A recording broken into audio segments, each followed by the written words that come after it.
Hey everybody, it's Tom and T from Show Me Coasters, and this week's episode of Legacy Series is coming to you from Worlds of Fun in Kansas City, Missouri. This is where we take a look at the history of the park, the rides that have come and gone, and those that have stood the test of time. So sit back and enjoy the walk down memory lane. I can't remember when you weren't there, when I didn't care for anyone but you. I swear we've been through everything there is. Can't imagine anything we've missed. Can't imagine anything the two of us can't do. Through the years, you've never let me down. You've turned my life around. The sweetest days I found with you. Through the years, I've never been afraid. I've loved the life we've made, and I'm so glad I stayed right here with you through the years. Hi folks, this is T. Welcome to the tumultuous 70s. The events of the 60s have carried over into the early 1970s. We are still in the middle of the Vietnam War. But on the positive side, the Kansas City Chiefs have won their first Super Bowl. Redeeming the loss of Super Bowl I. Also, in this decade, we saw Richard Nixon step down in shame. And in 1976, the country's bicentennial, we saw a peanut farmer from Georgia becoming our 39th president, Jimmy Carter. And at the end of the decade, we were caught up in the Iran hostage situation that pushed into the decades of the 80s. These are the rides that were opened with the park in 1973. And these are the rides that was added the rest of the decade. Welcome to the colorful 70s. The golden age of the amusement park industry. During this decade, we saw the birth of many amusement parks across the nation, such as Six Flags St. Louis, opened in 1971, Kings Island in 1972, and the Marriott Parks in Chicago and Santa Clara, California, opened in 1976. These are a few exceptions. Also, in 1973, Lamar Hunt opened Worlds of Fun in Kansas City, themed to Jules Verne's Around the World in 80 Days. So let's take a look at the lineup in the 70s. You know, out of over 30 attractions and rides that opened with the park and were added during the 70s, only about 6 of them are left. So these are the rides that we found that are still at the park from the 70s. The Railroad, Latex Sea Tour, The Flying Dutchman, Viking Voyage, Bamboozler, and Zulu. Welcome to my childhood years, the 70s and the 80s. Yeah, we all miss a lot of the rides from back then. It was such a unique family-run park at that time. And it had a unique lineup of coasters and rides. But as far as the coasters go, you had Zambezi Zinger, which was the Schwarzkopf Speed Racer. And that was a really great model, and you can still ride one at Six Flags Great America today.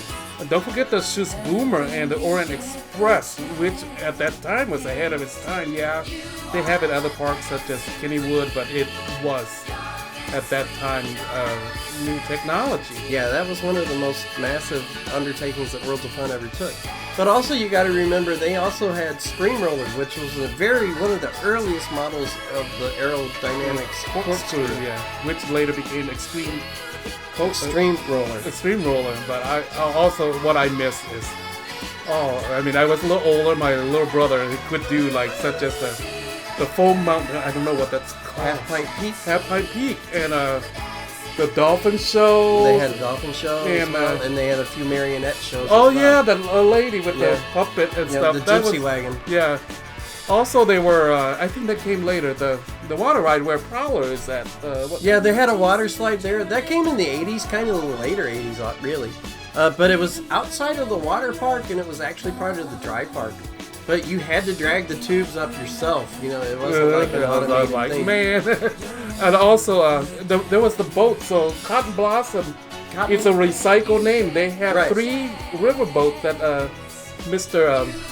Hunt got from MGM Studio which unfortunately was removed because it was rotting.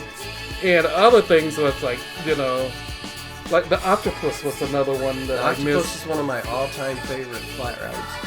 And Barnstormer. Yeah, Barnstormer as well. That was kind of like a swing. It's kind of like kind of like a fun time Starflyer. Yeah, it was. But only they were shaped like planes. You were sitting in a plane and it swung around. And during this time, they also provide the skylift and a tram shuttle that transport people to the front gate. Unfortunately, both of these were removed due to liability issues.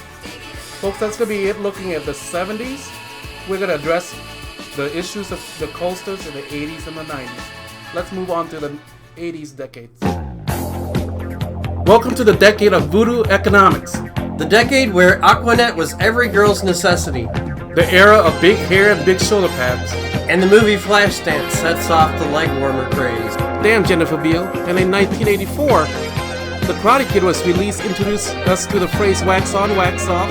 And of course, we can't forget the 1985 World Series between the Cardinals and the Royals, where people from St. Louis thought we were robbed of a title. Here is the list of what was added to Worlds of Fun in the 1980s.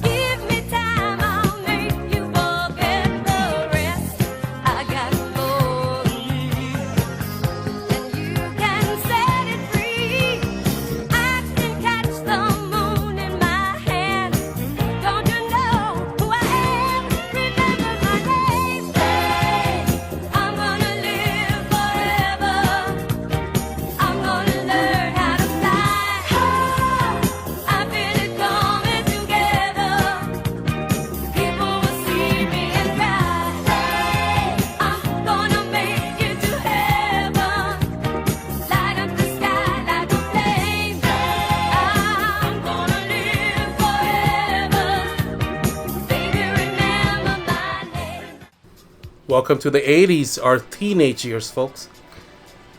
During the 80s, this was a time of transition for Worlds of Fun. We saw a lot of rides get added to the park, and we saw a lot of rides get removed.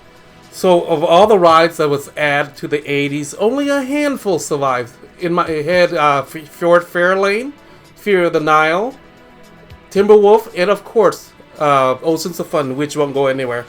Now, let's look at the coasters. You know, during this decade, we lost 3 major coasters at Worlds of Fun, and that was due to age. The technology just wasn't there yet, as well as maintenance issues, and there was a lack of interest in riding. Yeah, of all 5 coasters that was added during the Hunt era, only one survived, Timberwolf.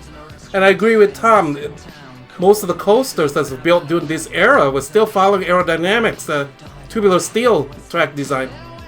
Yeah, take for example Scream Roller. This is one of the earliest versions of an aerodynamics corkscrew. And it just didn't age well, and at the end of its life, it just wasn't rideable anymore. Parks were ambitious during this era, but the one coaster that stood the test of time and survived the modern era is the Zambezi Zinger, which is a Schwarzkopf. We have one in Six Flags Great America in Chicago that's still operating Wizard. Yeah, and even the Zambezi Zinger is actually still standing and operating in Broca, Colombia. And what's it called? Montaña Rusa, Russian mountain. So let's talk about the Orient Express. What is your thought of this one? You know, the Orient Express was the signature ride for Worlds of Fun for 23 years, and it was a great ride. It was amazing. It was the first coaster to have the interlocking loops. And again, they were overly ambitious.